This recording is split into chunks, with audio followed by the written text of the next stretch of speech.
September 13, 2018, Hayes City Commission meeting to order. Second item on the agenda are the minutes. To consider approval of the minutes from the regular meeting held on August 23rd, 2018. Are there any changes or corrections? No. Hearing none, they're approved as presented. I thank everyone for joining us tonight here in Commission Chambers and those of you watching us at home. This is your meeting, and we're glad that you're here. If anyone in the audience would like to address the Commission about a non-agenda item, this is your time to come forward and do so now. I think they're here for other business. So we move on to employee promotions and new hires. Evening, Commissioners. Erin Gieler, Director of Human Resources, and I get the pleasure of introducing our newly promoted Fire Chief. Brian Hagens was promoted to Fire Chief in August after the retirement of Gary Brown. Brian has a total of 15 years with the city and has worked his way up through the ranks, including firefighter, fire lieutenant, fire captain, deputy fire chief, interim fire chief, so many roles. Brian is a graduate of KU's Certified Public Manager program and has many additional certifications from some of the fire service's most trusted organizations. And we are excited to have Chief Hagens take over and lead our professional group of firefighters. Congratulations. Aaron said, Ryan Hagens, Fire Chief. I get the pleasure of meeting our newest member to the career side. This is firefighter Grady Keith. He actually joined us as a volunteer in January 15 and then started back in August of this year with us. He previously served as a volunteer in Graham County for over 10 years, so he's got good experience. He's got an associate's degree in fire science. He's certified in basic and advanced firefighting, along with state certification as an EMT. So we're happy to have him on board and look forward to watching his career progress. Good, welcome. Thank you.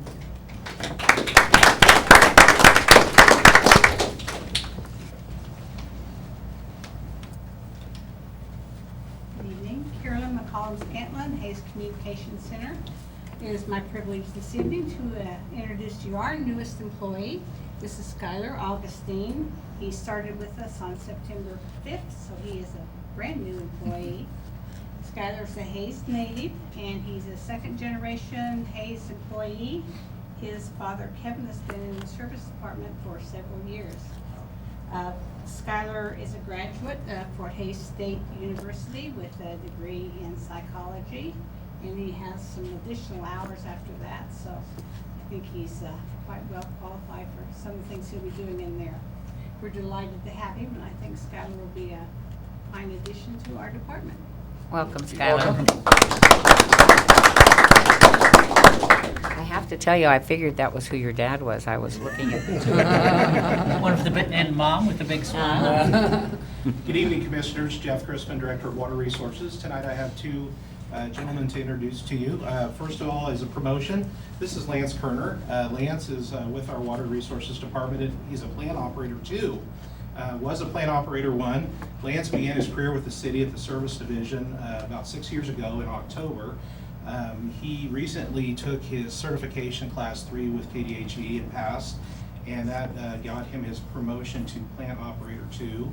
I've known Lance for quite a few years. He was graduated of 1992 Hayes High, and I'm a 93 graduate, so known Lance for quite a few years, but glad to have him on board and promoted into a plant operator 2. So Lance, it's great to have you as promotion. Then also next to him is Joe Monroe. Joe just started with us here at the latter part of July. Joe was working with Via Christi here in Hayes as a maintenance person, and he worked there since October of 2014, doing similar duties. He's in our maintenance side, so water leaks, water main breaks have been a hot topic lately, and he started kind of at the wrong time, I guess, for him. Yes. He got thrown right into the fire. He started with us and jumped right in, knows what to do. He's had some experience with Worth Plumbing beforehand, has really taken off well. Kind of a little bit of a joke. It's not really a joke, but he knew right away that we were having a lot of leaks on Tuesdays, and it was kind of his little bit of his joke, but he's done a tremendous job for us. They both have, and I'm just glad to have them here with us. So we're glad to have them both with Water Resources. Very Good. good, congratulations.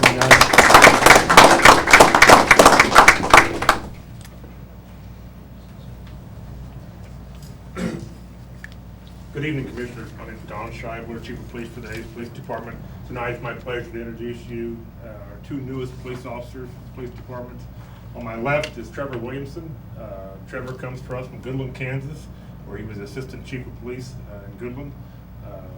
Trevor has over 10 years of law enforcement experience. He's well respected across the state. His wife Jessica, I have 2 daughters, and we're just happy to be to have him on board. It's a real pickup for us, so we're excited about having him on board.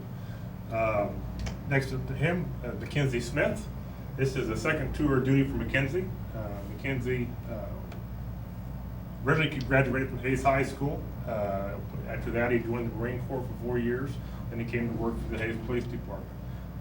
He left for us for about 6 months. We went to work for Hutchison. I stalked him, recruited him, harassed him, and tried to get him to come back, and we're just happy to have him come back. Both these gentlemen hit the ground running. They're doing an outstanding job, so we're very fortunate to have both of them. And they're willing to take any questions that you might have. It's nice to get somebody from Sherman County, so good job. Yes. Welcome, sir. Thank you for your service, especially. Both of them Thank you. veterans, both from Western Kansas folks. They understand hard work and dedication and That's great. sacrifice. So we're very, very fortunate Welcome. to have them. Welcome, yes. We appreciate you. Thank you. Thank you. Appreciate all of you coming tonight. I know that after work, it's probably one of the last places you want to come, but we're glad you joined us. Welcome to the city. The next item on the agenda is the consent agenda. Mayor James Meyer has an appointment this evening to the Airport Advisory Board. Tony Dapata, he is an employee of Rand's Designs. And then the mayor also asks that we share his future appointment for our consideration, not tonight, but on September 27th, Shelley Bryant to the Hayes Public Library Board. How do you want to handle the consent agenda? I move that we approve the consent agenda. Second? All those in favor say aye. Aye. Aye. All those opposed, motion carries 4-0. No unfinished business, we'll move on to new business. Pay plan and job classification. Adopt resolution number 2018-10 as presented. Good evening, Commissioners. Still Aaron Giebler, Director of Human Resources. In mid-2017, a pay plan committee made up of 15 employee volunteers was put together with the goal of creating a long-term, desirable, and sustainable pay and benefit package for the City of Hayes employees. Prior to this, pay increases were sporadic with no consistency. The committee evaluated different types of pay plans, ranked benefits by importance, and reviewed an in-house pay and benefit survey that was completed by HR. Based on their feedback, draft pay plans were presented, discussed, and updated until the pay plan that's being presented to you was developed. The proposed pay plan provides employees with a 2% step each year, given to an employee on their anniversary month. Based on the wage survey and market demands, some positions saw their wages, position titles, and skill-based promotion opportunities updated. To make the pay plan affordable, changes were made to the benefits offered, including lowering PTO accruals and capping the longevity bonus at 4%. While lowering PTO accruals doesn't result in immediate cost savings, it does provide more work time, the equivalent of approximately 3.5 full-time employees. Capping the longevity bonus at 4% does provide instant cost savings to the city, which will be used to help fund the new pay plan. In order to allow employees to keep all benefits the same, the city developed the RED plan.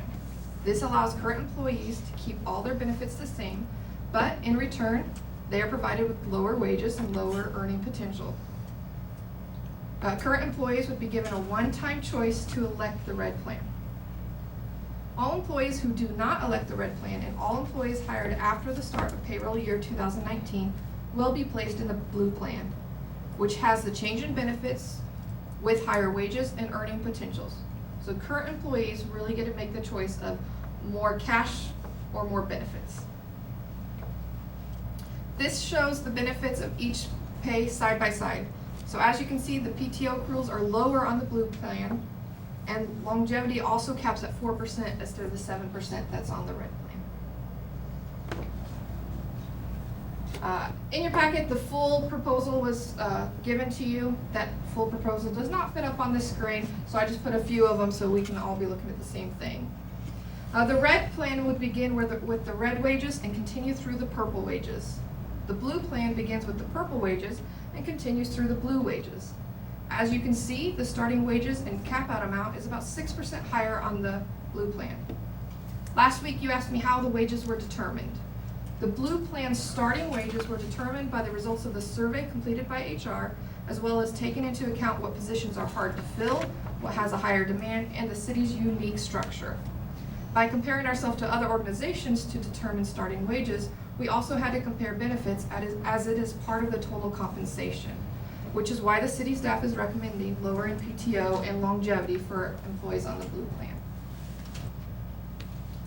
In order to implement this new pay plan, employees will enter the plan at their closest step without going backwards. In order to incentivize the blue plan, those who select the blue plan will be given 2 additional steps. So therefore, in 2019, if an employee chooses the red plan, they will enter at their closest step and have no additional increase. But they will get to keep all their PTO and longevity as is. If the employee chooses the blue plan, they will enter the plan at the same step as the red plan, but then they would be given 2 additional steps, but have the lower PTO and longevity. The maintenance of the plan would include providing employees 1 step each year on their anniversary month. Cost of living adjustments will be provided when necessary, and positions' pay and titles will be updated as required based on the market.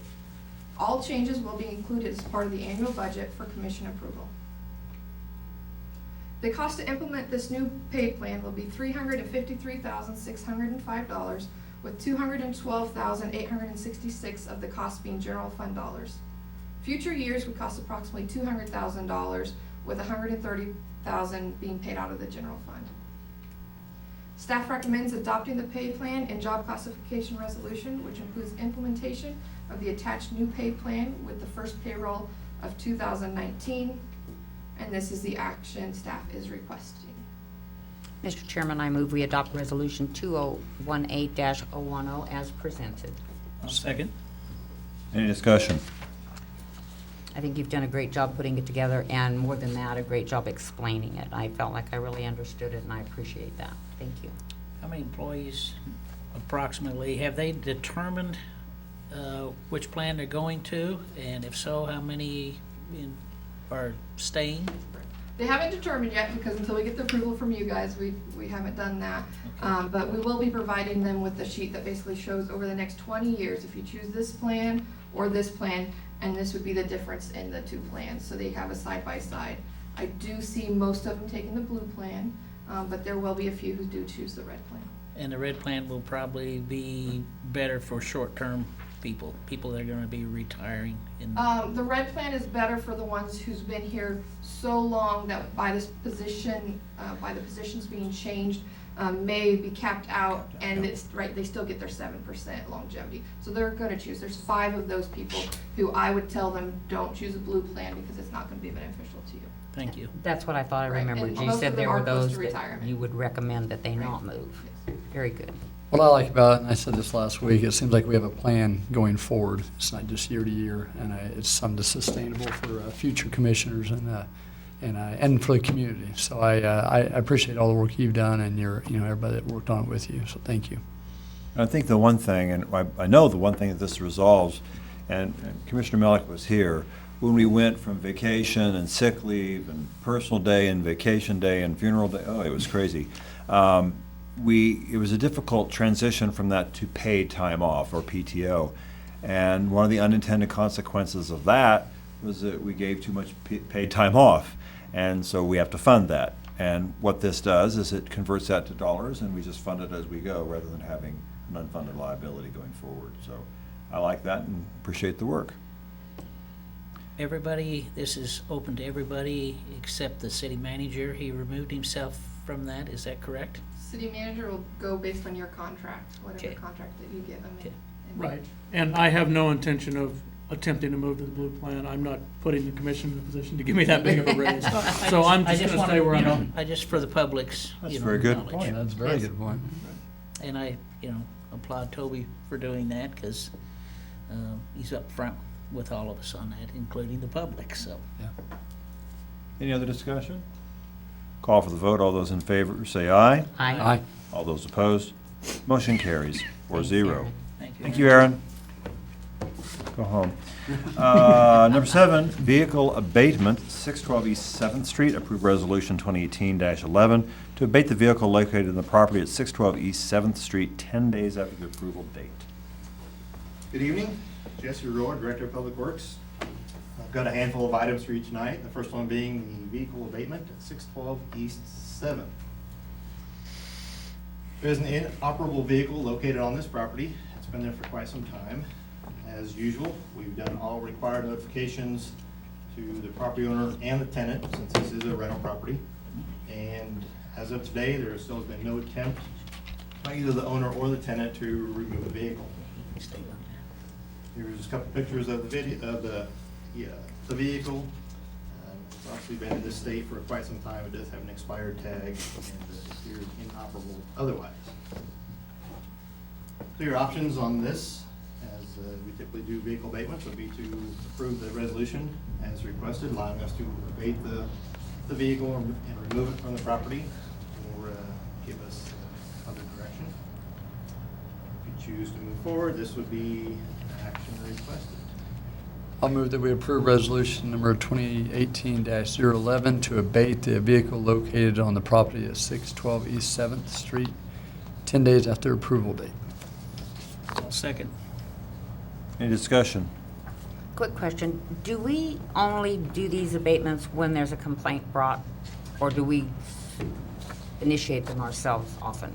We do both. Sometimes they'll be noted by solid waste as they're driving the alleys. It can be a neighbor giving a complaint. It can be staff in the alley for another reason, a different complaint. Usually if we get a complaint in any given alley, regardless of the type of complaint, we try to address anything within that block of alley while we're there. So we see it both ways. Okay, okay. Also on this, looking at the timetable, we sent our first letter out almost 4 months ago, correct?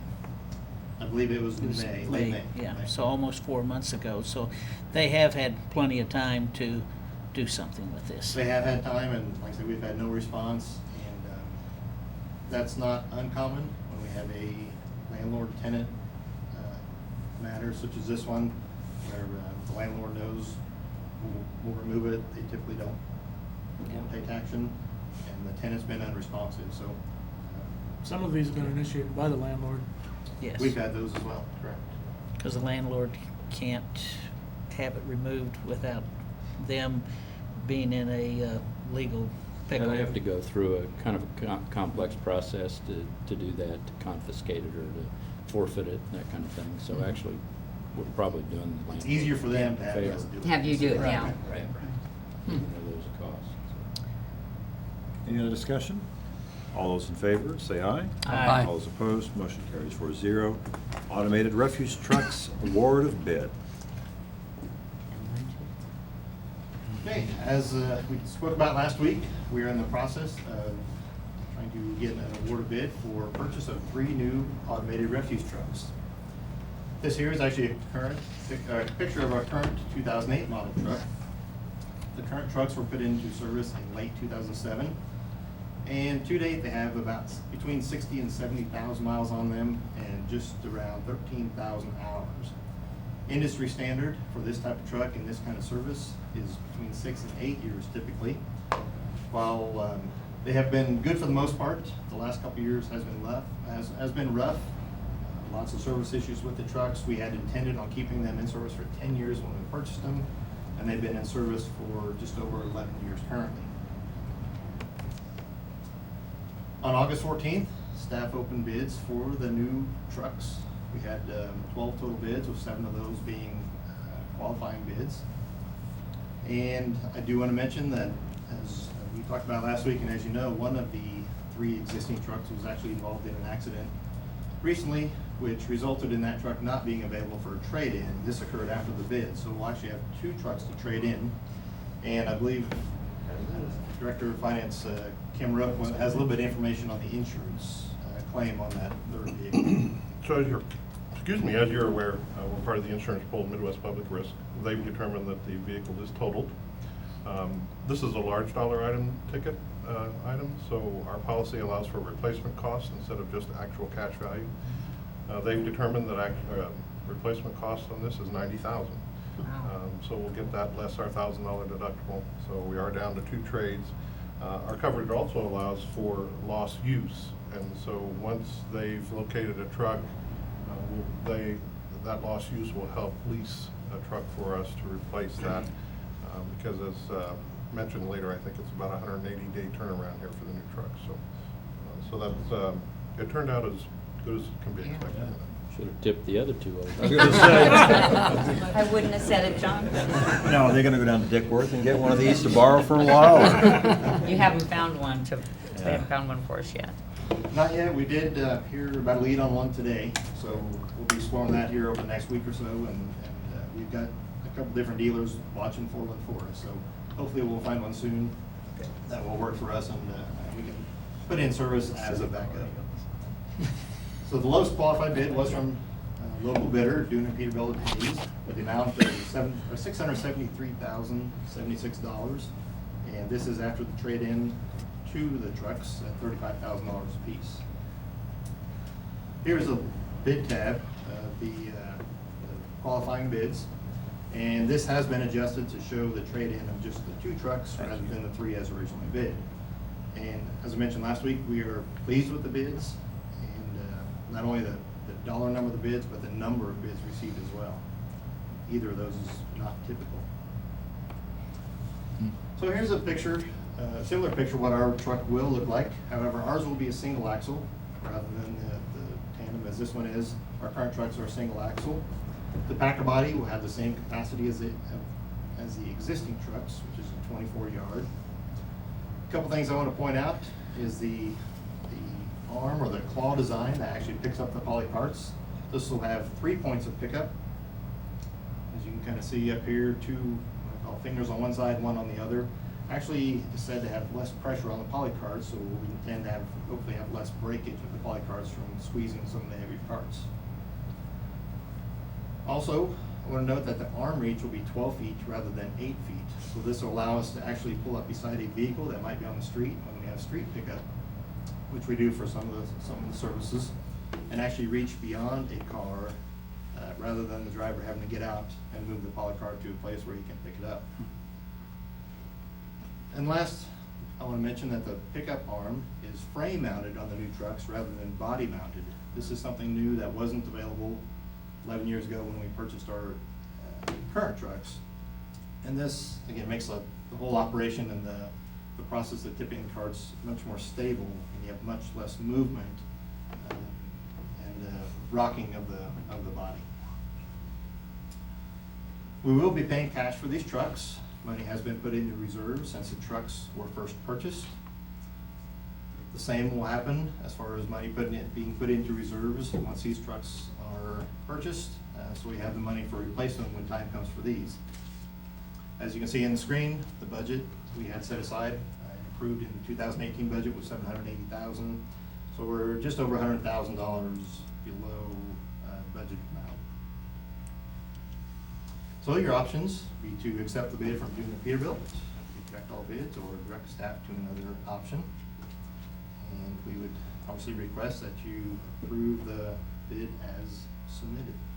Mr. Chairman, I'd like to make a motion that we award the bid for the purchase of 3 new Model 520 Peterbilt trucks with the new way Sidewinder Packer body from Dune & Peterbilt of Hayes in the amount of $673,076 after the $70,000 trade-in allowance to be funded out of the solid waste reserve. And I also would like to add that this was one of the first actions they did when I got on the commission 11 years ago.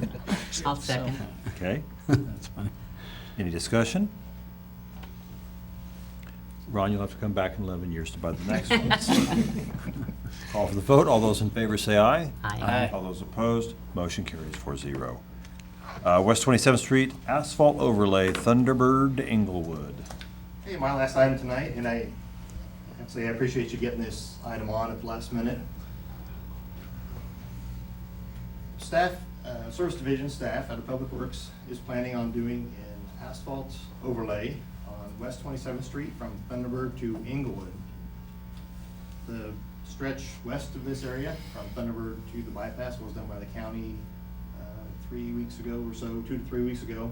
And we'll actually be planning on working with the county on this stretch. They will actually be spraying some of the tackle oil for us and delivering the material to the site, and then city staff will do the work on the street.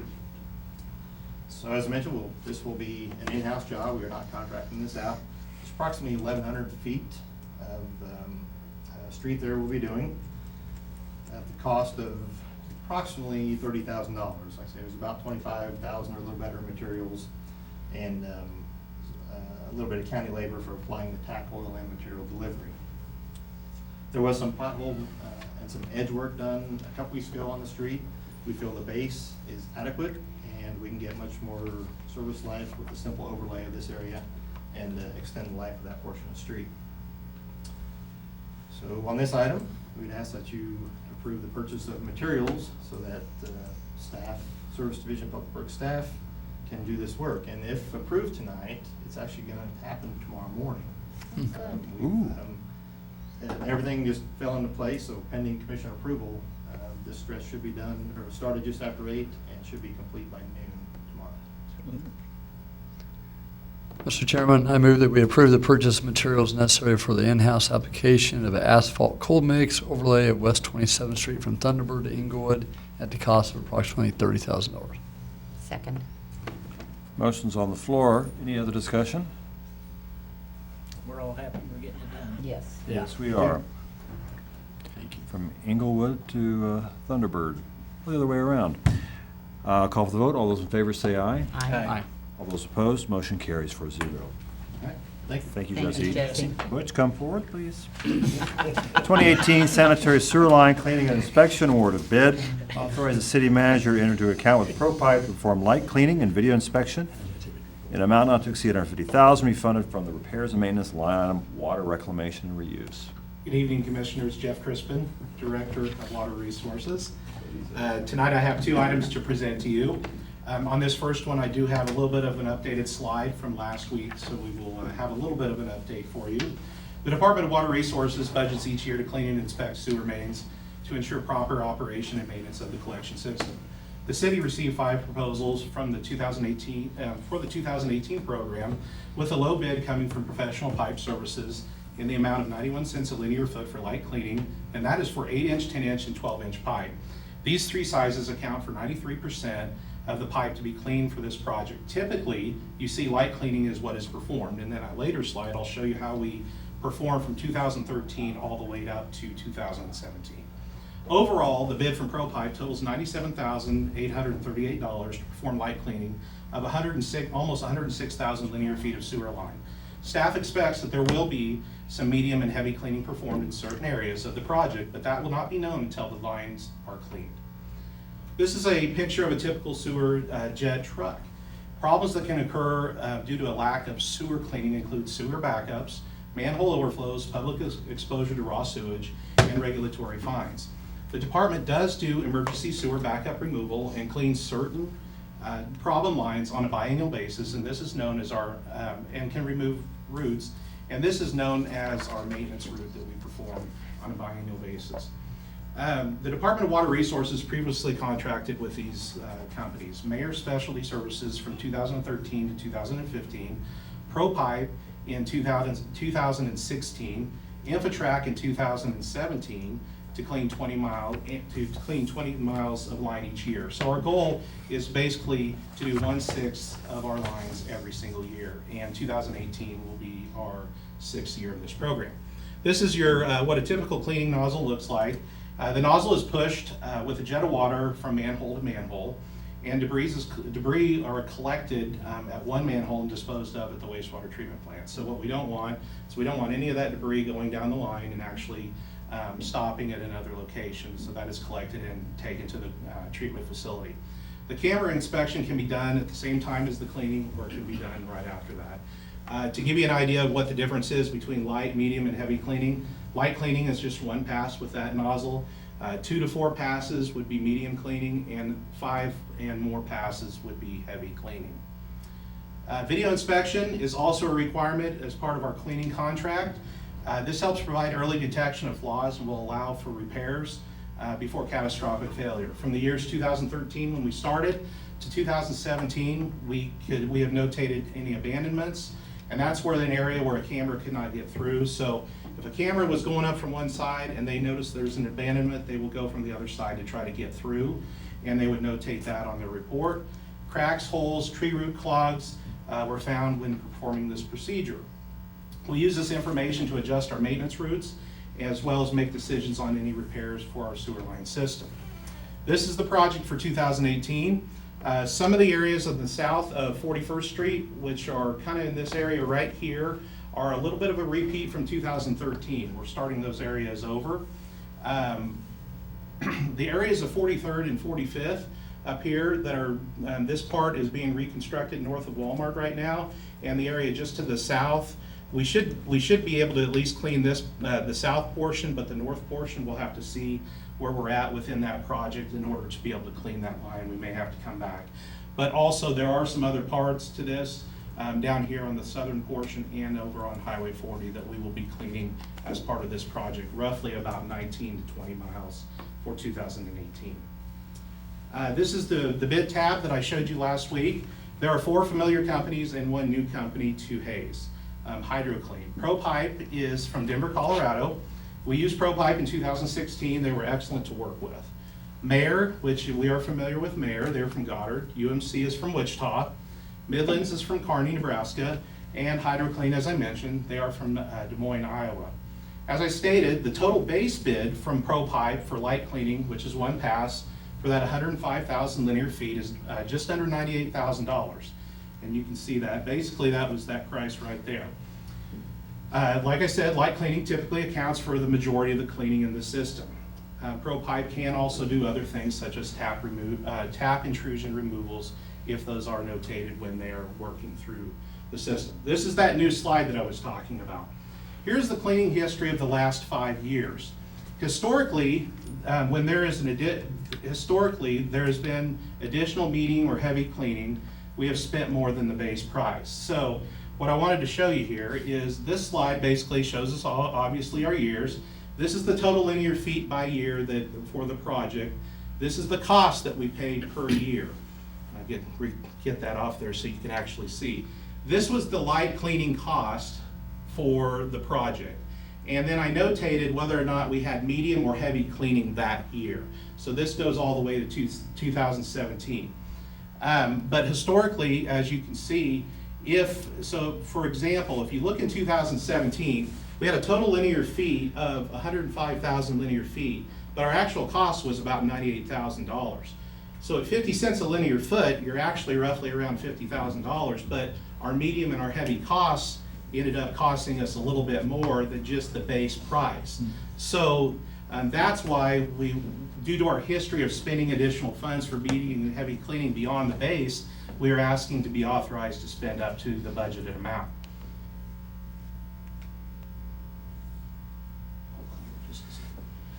So tonight, and I will take additional questions, we are asking you to accept the proposal from ProPipe for contract cleaning, sewer cleaning with video inspection in the amount not to exceed $150,000, or provide alternative direction to city staff. And I will take further questions. Commissioner? Sorry. Go ahead. Mr. Chairman, I move we authorize the city manager to enter into a contract with ProType to perform light cleaning and video inspection in an amount not to exceed $150,000 to be funded from the repairs and maintenance line item in the water reclamation and reuse budget. I'll second. Any discussion? I appreciate the explanation on why you need the 150. I appreciated Commissioner Schwaller asking the question last week. Hopefully we don't get to that, and I don't know, do you still have trepidation about it at all? They explained it, no. Good, I appreciate that, sir, thank you. We don't have a chance of a fat bird, do we? I hope not. Okay. All right. Oh, we can't get through one night. I think it's a very important project that we're doing. Yes, absolutely. That we've done.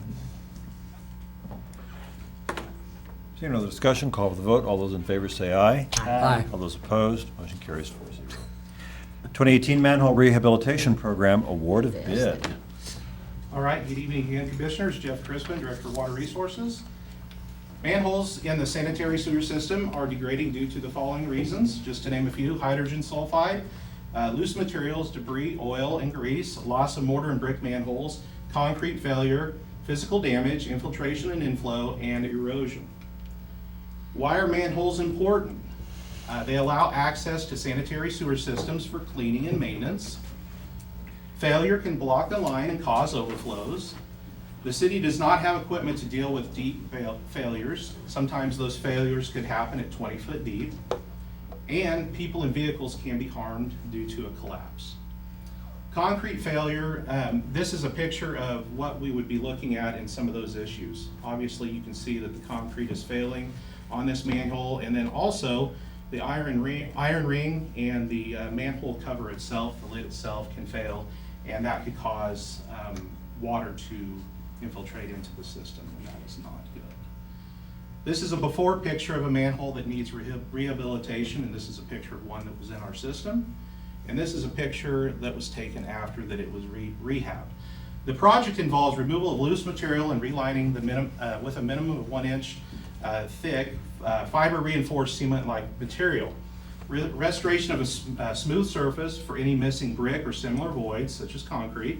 Stoppage of any leaks that are coming through into the manhole, although that would be pretty uncommon for our system.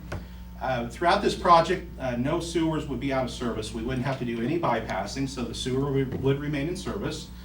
Any inspection of this project would be done in-house with in-house staff. And the warranty for this project would be a standard 1-year warranty for workmanship and materials for a period of 1 year. This is a map of this year's project. The main sewer line interceptors were chosen and the manholes were inspected by city staff and chosen for the fact that these are main areas that are collectors. These manholes were seen to be, they're identified with the biggest issues and ones that we felt that we needed to make sure that those were rehabilitated. So the main sewer line the one sewer line that comes north to south from the north part of the system, north of I-70 up by Home Depot, over here at 13th and Harvest, this one crosses into a field. And then along Highway 40, these lines that actually come into the wastewater treatment plant were seen to be the ones that needed the most attention.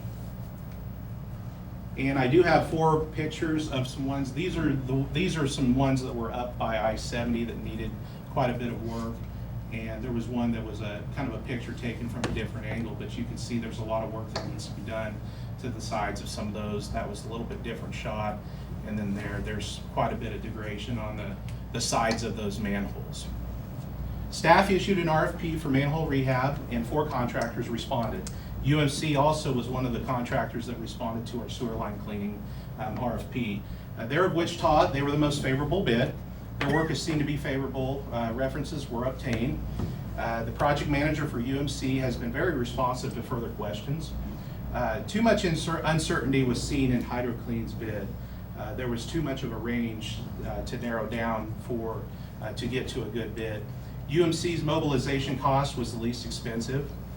The average manhole in our system is roughly 10 feet deep, and the way they figure the rehabilitation of a manhole is looking at the vertical feet price. So $180 per vertical feet, so you basically take 180 times 10 for that 10 foot deep manhole. That's $1,800 for a 10 foot deep manhole. Each manhole is unique and it may not require a new ring or lid. Many of these manholes that we pointed out on the map for the 2018 program, those are not really in main roadways. A lot of those are in ditches in areas where there is no traffic. A question was asked by Commissioner Melick last week about who makes the determination on which rings or lids would be replaced, and that would be city staff. Our foreman would make that decision based on the condition of those rings and lids, whether or not those would be replaced. So the pricing involves a one-time cost of the UMC mobilization, 10 foot, $180 per vertical foot. And then if the ring and lid would have to be replaced, it would be $750. On the next slide, I put together what would be just kind of an estimate. If we did 25 manholes and if they were all 10 foot a piece, Manholes, like I said, they could range from 8 foot to much deeper. It is our intention to spend up to the $60,000 budget this year. If we had 25 manholes and they were all 10 foot, that would be $45,000. Adding to the mobilization cost and then subtracting out the budget would leave us $13,050. That $13,050 would allow for us to replace 17 rings and lids at $750 each. Or if those did need to be replaced, we could always replace more manholes, rehabilitate more manholes. And I did mention last week too, if you rehabilitate a manhole for $2,000 to $3,000 while you can versus replacing a complete manhole, a full replacement could cost you up to $15,000. So it's really important to get those rehabilitated as soon as possible. So I present to you two options. Award the bid for rehabilitation of manholes to utility maintenance contractors at a budget not to exceed $60,000, or provide us alternative direction. And this is the action that we would request tonight. Mr. Chairman, I move that we authorize the city manager to enter into a contract with utility maintenance contractors to be completed in 2018 manhole rehabilitation program at a budget not to exceed $60,000 to be funded from the repairs and maintenance line item in the water reclamation and reuse budget. Second. Motion and second on the floor. Any discussion? Jeff, who decides which manholes we replace each year or work on each year? City staff. So we would keep a list and we go through and we identify. So we have a list of these, which are very critical would be critical ones because they are main lines that come towards the wastewater treatment facility. But we also have the list, the future ones that we need to replace. And as Commissioner Jacobs, I believe you asked last week how many manholes we have. 2,000. It's actually, I said 2,000 last week. I believe it's just right around 1,900. Okay. So Close enough. I did misspeak last week, but Just it's didn't know, still, but- it's still pretty close. But we do have a list of future ones that do need to be rehabilitated. Okay. So Well- we know which ones that we do need to address. Some of them are newer in the system, as you mentioned last week. Well, one of the things that I mentioned last week, and I think they thought I was kidding, is that not only I will be dead, we will all be dead at this rate. Right. Because it would take 76 years at this rate to repair them. So this is out of your hands, we're the ones, I would encourage the city manager to accelerate this program.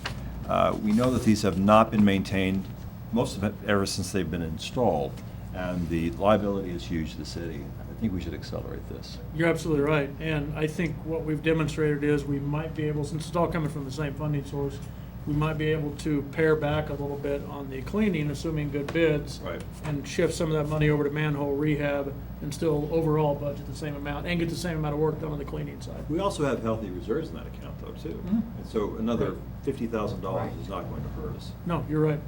Agree. Agree. Yeah. Any other discussion?